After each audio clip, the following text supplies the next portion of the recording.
So Frances Fitzgerald quit, but it's alright because she got a standing ovation from Fine Gael when she walked into the Dáil the other day. I mean, what planet are the TDs on?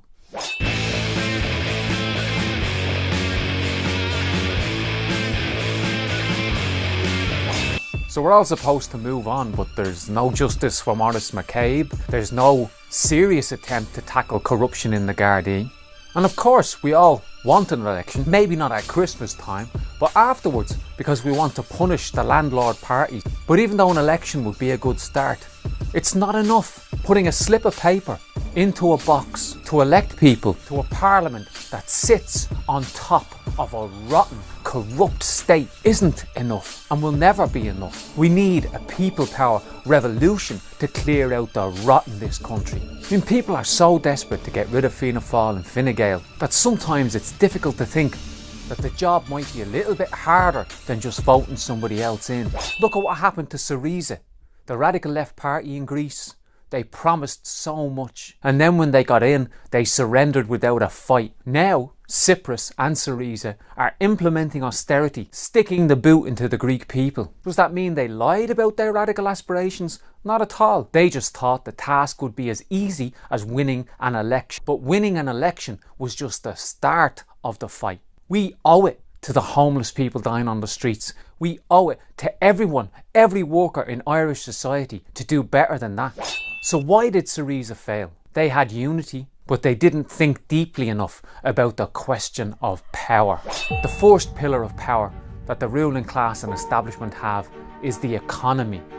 No matter who you vote for, no matter who gets elected into Parliament, Denis O'Brien and people just like him will still have billions of euro in his bank account. And billions of euro buys you political influence.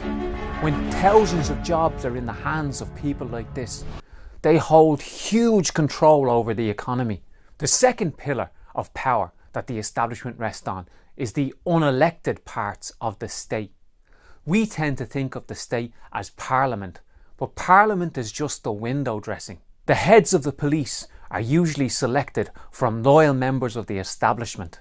The top judges are loyal to the establishment and will defend it to the bitter end. The army generals have lives far removed from the rank and file soldiers. The whole division of powers, where you have a lower chamber in the Dáil and a higher chamber in the Senate, is designed to be a check on any kind of popular democracy.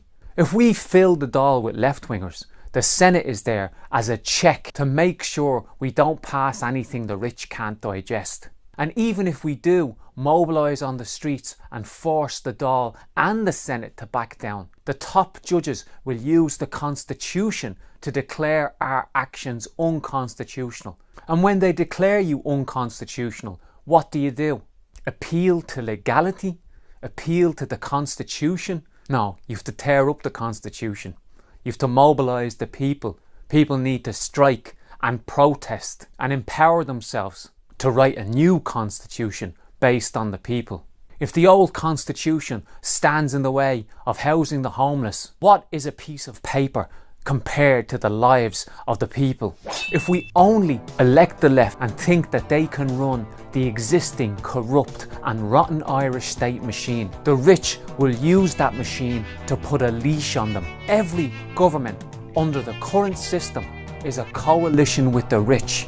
We want working class people to have power. We want working class people to take power.